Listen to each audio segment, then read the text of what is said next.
The biography of the Prophet Muhammad, the birth of the Prophet, and two important events.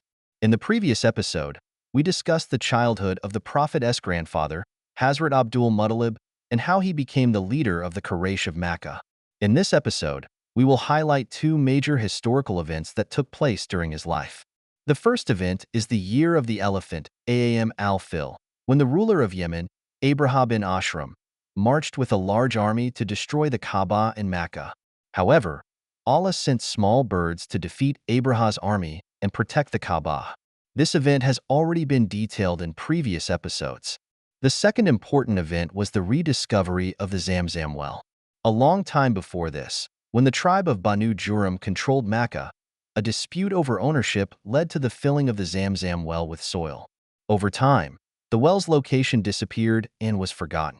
Hazrat Ali, recounting what he had heard from his father Hazrat Abu Talib, narrates that one day Hazrat Abdul Muttalib was sleeping in his chamber when he had a dream. In the dream, he was instructed to dig the Zamzam well, and the exact location was pointed out to him, which was inside the haram, right where the statues of Asaf and Naila had been placed. When Hazrat Abdul Muttalib shared his dream with the Quraysh and other tribes of Mecca, no one believed him, and no one offered to assist him in the task. At that time, Hazrat Abdul Muttalib had only one son, Harith, who joined him in digging the spot indicated in the dream. After 4 days of digging, water appeared, and the Zamzam well was found, from which water began to flow continuously, as it does to this day. Since this well had been originally provided by Allah through the footsteps of Hazrat Ismail, alayhi salam, the other tribes of Mecca sought to claim ownership of it.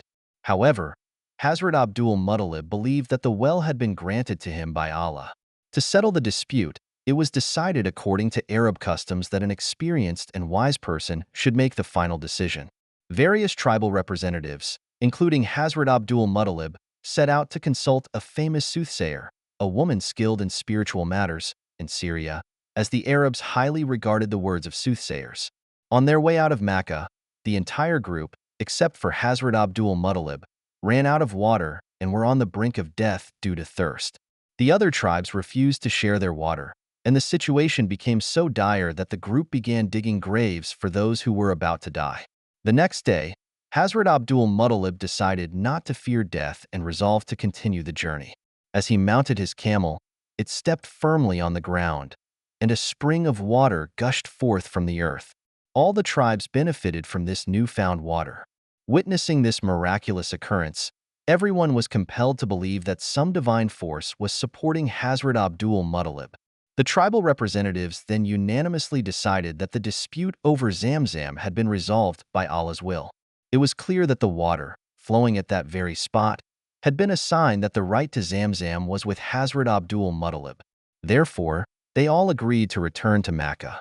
It was during this time that Hazrat Abdul Muttalib made a vow. If Allah blessed him with 10 sons who survived to adulthood, he would sacrifice one of them at the Kaaba. The marriage of Hazrat Abdullah and Hazrat Amina. Hazrat Abdullah ibn Abdul Muttalib was born in 545 CE. His mother was Fatima bint Amr, and he followed the religion of Hanif, the Abrahamic faith. There is no record of him participating in idol worship or engaging in any immoral practices which were common in pre-Islamic Arabia. As previously mentioned, Hazrat Abdul Muttalib had made a vow that if he were blessed with 10 sons, and they all reached adulthood, he would sacrifice one of them in the way of Allah.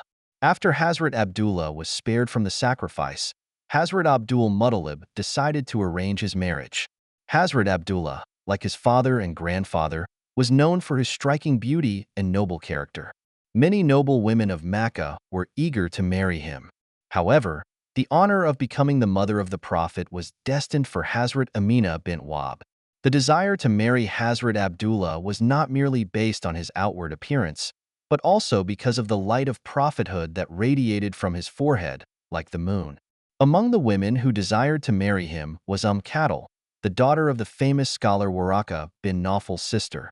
Waraka bin Nawfal was an expert in the previous divine scriptures, and he had informed his sister that the light on Hazrat Abdullah's forehead was the light of prophethood, which is why Cattle wished that this light would be passed through her womb.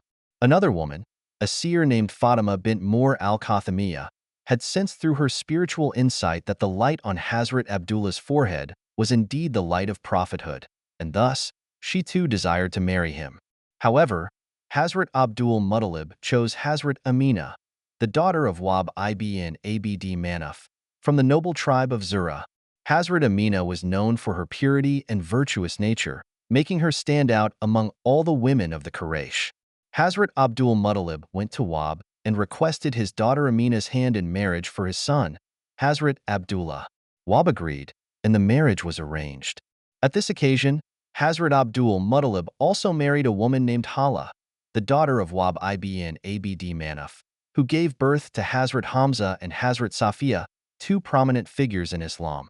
Hazrat Hamza, R.A., was not only the uncle of the Prophet but also his cousin through his mother, as Hala and Amina were paternal sisters.